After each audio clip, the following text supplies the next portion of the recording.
എല്ലാവർക്കും നമ്മുടെ പുതിയ വീഡിയോയിലേക്ക് സ്വാഗതം. അപ്പോൾ ഇന്നത്തെ വീഡിയോ എന്ന് പറഞ്ഞാൽ നമ്മൾ വാങ്ങിക്കുന്ന കടയിൽ നിന്നൊക്കെ വാങ്ങിക്കുന്ന പച്ചക്കറികൾ, അതുപോലെ തന്നെ ഫ്രൂട്ട്സ്, അതിലൊക്കെ ഒരുപാട് വിഷാംശം ഉണ്ടാവും. അപ്പോൾ അതൊക്കെ നമുക്ക് അതിലുള്ള വിഷാംശം പൂർണ്ണമായിട്ടും നമുക്കൊരു 15 മിനിറ്റ് കൊണ്ട് മാറ്റി നല്ല വിമുക്തമാക്കിയിട്ട് എടുക്കാൻ വേണ്ടിയിട്ട് പറ്റും. അപ്പോൾ നമുക്കറിയാം മുന്തിരിയിലൊക്കെ ഒരുപാട് കെമിക്കൽസൊക്കെ ആഡ് ചെയ്യുന്നുണ്ട് എന്നൊക്കെ നമ്മൾ ഇപ്പോൾ ലേറ്റസ്റ്റ് ആയിട്ടൊക്കെയുള്ള ന്യൂസൊക്കെ കണ്ടിരുന്നു.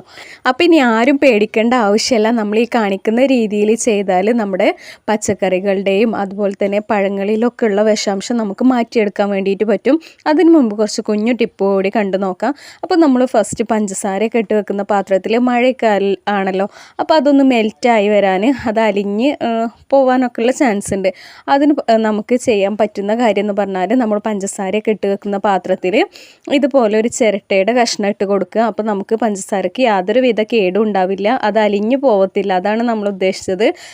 ആ ഒരു വെള്ളത്തിൻ്റെ കണ്ടൻ്റ് ഒന്നും ഉണ്ടാവില്ല. പിന്നെ ഇത് നമ്മളൊരു ശർക്കര നമ്മൾ പലഹാരമൊക്കെ ഉണ്ടാക്കിയിട്ട് ബാക്കി പഞ്ചസാര പാത്രത്തിൽ ഇട്ട് വെച്ചതായിരുന്നു കേട്ടോ. അപ്പോൾ ഇങ്ങനെ പഞ്ചസാര പാത്രത്തിൽ ഇട്ട് വെച്ചാൽ അലിയൊന്നുമില്ല, അതേപോലെ നമുക്ക് ഡ്രൈ ആയിട്ട് തന്നെ കിടക്കും. അപ്പോൾ നമ്മളൊക്കെ ചെയ്യാറ് കുറച്ച് വലിയ പാത്രത്തിൽ പഞ്ചസാര ഇട്ട് വെച്ചതിന് ശേഷം ആവശ്യത്തിന് ചെറിയ നമ്മളെ പാത്രത്തിലേക്ക് ഡെയിലി യൂസിനുള്ളത് മാറ്റി വെക്കാറാണ്. അപ്പോൾ ഇതുപോലെ ചെയ്യുന്നവർ ഉണ്ടെന്നുണ്ടെങ്കിൽ നമ്മൾ ഇതൊന്ന് ചെയ്ത് നോക്കുക. ഇനി അടുത്തത് നമ്മൾ സെയിം ഉപ്പ് ഇട്ട് വെക്കുന്ന പാത്രത്തിലും. അപ്പോൾ ഉപ്പ് ഇട്ട് വെക്കുന്ന പാത്രത്തിൽ നമ്മൾ എപ്പോഴും ശ്രദ്ധിക്കുക, ഗ്ലാസിൻ്റെ ബോട്ടിൽ അല്ലെങ്കിൽ ഗ്ലാസിൻ്റെ പാത്രത്തിൽ ഇട്ട് വെക്കാൻ വേണ്ടിയിട്ട് ശ്രദ്ധിക്കുക. നമ്മളത് പൊട്ടിപ്പോയതുകൊണ്ടാണ് ഇതുപോലെ ഒരു പ്ലാസ്റ്റിക് പാത്രത്തിൽ ഇട്ട് വെച്ചിട്ടുള്ളത്. അതല്ലെങ്കിൽ ഇതുപോലെ ചിരട്ട കഷ്ണം ഇട്ട് കൊടുക്കുക, അതിൻ്റെ ഉപ്പൊക്കെ അലിഞ്ഞു പോവാതിരിക്കാൻ. അതല്ലെങ്കിൽ നമുക്ക് അതിലിടുന്ന സ്പൂണ് നമുക്ക് ചിരട്ടയുടെ സ്പൂൺ ഇട്ട് കൊടുക്കുക കേട്ടോ. പിന്നെ നമ്മുടെ അടുത്ത ടിപ്പ് എന്ന് പറഞ്ഞാൽ മഴക്കാലമൊക്കെ ആയാൽ നമ്മൾ ഉള്ളിയൊക്കെ വാങ്ങിക്കുമ്പോൾ സവാളയിലൊക്കെ പ്രത്യേകിച്ച് നമുക്ക് പെട്ടെന്ന് തന്നെ അത് ചീഞ്ഞു പോവാറുണ്ട് അല്ലേ. അപ്പോൾ അത് ചീഞ്ഞു പോവാതെ ഒരുപാട് നാളിരിക്കാൻ വേണ്ടിയിട്ടുള്ള ഒരു ടിപ്പാണ്. അപ്പം നമ്മൾ നേരത്തെ കാണിച്ചിട്ടുണ്ടായിരുന്ന പോലെ തന്നെ നമുക്കിതിന് വേണ്ടിയിട്ട് ഒരു ചിരട്ടയാണ് കേട്ടോ നമുക്ക് ആവശ്യമുള്ളത്. ആ ചിരട്ട നമ്മളിതുപോലെ ഒന്ന് പൊട്ടിച്ചെടുത്തിട്ടുണ്ട്. എന്നിട്ട് നമ്മൾ ഈ ഉള്ളിയൊക്കെ ഇട്ട് വെക്കുന്ന ഉള്ളിക്കൊട്ടയിലൊക്കെയാണ് നമ്മൾ ബാസ്ക്കറ്റിൽ അല്ലെങ്കിൽ നമ്മൾ പച്ചക്കറിയൊക്കെ വെക്കുന്ന കൊട്ടയിലൊക്കെ ആണെന്നുണ്ടെങ്കിൽ നമുക്കിതുപോലെ ചെയ്യാം. ചിരട്ടയുടെ പൊട്ടുകൾ നമ്മൾ ഏതിലാണോ നമ്മൾ ഉള്ളി വെക്കുന്നത് അപ്പോൾ അതിനടിയിലായിട്ട് ഇതുപോലെ ഒന്ന് ചുറ്റിലും വെച്ച് കൊടുത്തതിന് ശേഷം മേൽഭാഗത്ത് ഉള്ളി വെച്ച് കൊടുക്കുകയാണെന്നുണ്ടെങ്കിൽ ആ ഉള്ളിയിലുള്ള ഈർപ്പൊക്കെ നമുക്ക് ഈ ഒരു ചിരട്ടയിലുള്ള ഈ പൊട്ട് നമ്മളത് വലിച്ചെടുക്കും. അങ്ങനെ നമുക്ക് ഉള്ളി ഡ്രൈ ആയിട്ടിരിക്കും, ഒരുപാട് നാൾ കേടുകൂടാതെ ഇരിക്കും കേട്ടോ. അപ്പോൾ ഈ മഴക്കാലത്തൊക്കെ നമ്മൾ എന്തായാലും ഇതൊന്ന് പരീക്ഷിച്ച് നോക്കണം. നമ്മുടെ എല്ലാവരുടെ വീട്ടിലുള്ള ഒരു സാധനമാണല്ലോ ചിരട്ട. നമ്മൾ ഒരുപാട് ചിലവാക്കി ഒന്നും ചെയ്യൊന്നും വേണ്ട. നമ്മുടെ വീട്ടിലുള്ള ചിരട്ട ജസ്റ്റ് ഒന്ന് ഡ്രൈ ആയതിന് ശേഷം, ഉണങ്ങിയതിന് ശേഷം ഇതുപോലെ പൊട്ടിച്ച് ഒന്ന് ചെയ്ത് നോക്കിയാൽ മതി. പിന്നെ നമ്മുടെ അടുത്ത ടിപ്പ് എന്ന് പറഞ്ഞാൽ നമ്മൾ കിച്ചണിൽ ഇമ്പോർട്ടൻ്റ് ആയിട്ടുള്ള ഒരു സാധനമാണ് നമ്മുടെ കിച്ചൺ സിങ്ക്. അപ്പോൾ ചില ആളുകളുടെയൊക്കെ കിച്ചൺ സിങ്കിൽ നിന്ന് ദുർഗന്ധം വരിക, അതുപോലെ തന്നെ ചെറുതായിട്ട് ബ്ലോക്ക് ഉണ്ടാവുകയൊക്കെ ചെയ്യാറുണ്ട്. അപ്പോൾ ആ ചെറുതായിട്ടുള്ള ബ്ലോക്ക് മാറാനും അതിൻ്റെ ഉള്ളിലെ ബാഡ് സ്മെല്ല് മാറാനും അതിൻ്റെ ഉള്ളിലുള്ള ഉച്ചിൽ പോകാനൊക്കെ ചെയ്യാൻ പറ്റുന്ന ഒരു സിമ്പിളായിട്ടുള്ള ടിപ്പാണ്. നമ്മൾ പാത്രമൊക്കെ കഴുകിയതിന് ശേഷം കിടക്കുന്നതിന് മുമ്പ് നമ്മുടെ കിച്ചൺ സിങ്കിൽ ഒരു 2 സ്പൂണ് ഉപ്പിട്ട് കൊടുത്തിട്ടുണ്ട്. അപ്പോൾ വലിയ ചിലവില്ലാത്തതുകൊണ്ട് തന്നെ ഇത് നമുക്ക് ഇട്ട ദിവസങ്ങളിലൊക്കെ ചെയ്യാം കേട്ടോ. എന്നിട്ട് നല്ല തിളച്ച വെള്ളം ഇതിലേക്ക് ഒഴിച്ചു കൊടുക്കുക. കുറച്ച് വെള്ളം നമ്മൾ ഇതിലേക്ക് ഒഴിച്ചു കൊടുക്കുക. 1 മിനിറ്റ് കഴിഞ്ഞതിന് ശേഷം നമ്മൾ ആ ടാപ്പ് ഒന്ന് തിരിച്ചൊന്ന് തണുപ്പിക്കുക. ഒരുപാട് വെള്ളം ഒഴിക്കണ്ട, ജസ്റ്റ് അതൊന്ന് വെള്ളമൊഴിച്ച് തണുപ്പിച്ചാൽ മതി. അപ്പോൾ സിങ്ക് നല്ല ക്ലീനായിട്ട് നിൽക്കും.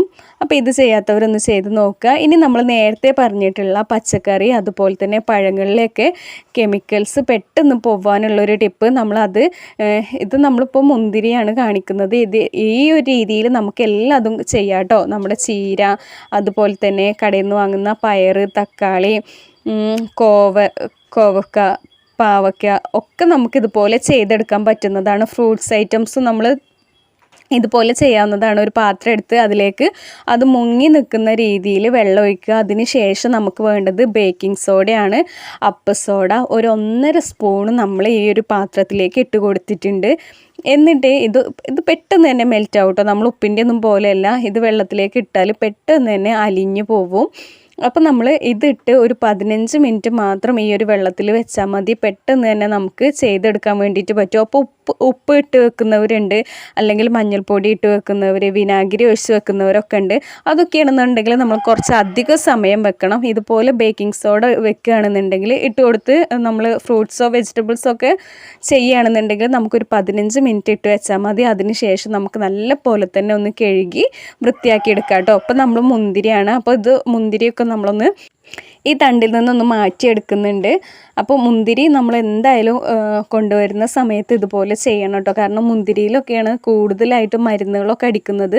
അപ്പോൾ നമ്മൾ മടിച്ചിരിക്കുക, അല്ലെങ്കിൽ ഇനി ഇതിന് പറ്റില്ല എന്നുണ്ടെങ്കിൽ, ബേക്കിംഗ് സോഡ ഇല്ല എന്നുണ്ടെങ്കിൽ നമ്മളൊരു ഉപ്പെങ്കിലും ഒരു 2 സ്പൂൺ ഉപ്പ് ചേർത്ത് ഒരു അരമണിക്കൂറെങ്കിലും അല്ലെങ്കിൽ ഒരു 3/4 മണിക്കൂറെങ്കിലും നമ്മൾ മുന്തിരിയൊക്കെ കൊണ്ടുവരുന്ന സമയത്ത് ഇതുപോലെ ചെയ്യാം. ഈ ഒരു വെള്ളത്തിൽ നിന്ന് എടുത്ത് നമുക്ക് വേറെ കുറച്ച് വെള്ളത്തിലൂടെ ഒന്ന് കഴുകിയിട്ട് എടുക്കാം. ഈ ഒരു വെള്ളം നമുക്ക് ഒഴിച്ച് മാറ്റി കുറച്ച് വെള്ളം പുതുതായിട്ട് എടുത്ത് നല്ല പോലെ തന്നെ ഒന്ന് കഴുകിയെടുക്കുക. അപ്പോൾ ഇത്രയേ ഉള്ളൂ. ഇതെല്ലാ പച്ചക്കറിയിലും ഫ്രൂട്ട്സിലും നമുക്ക് ചെയ്തെടുക്കാൻ പറ്റുന്നതാണ്.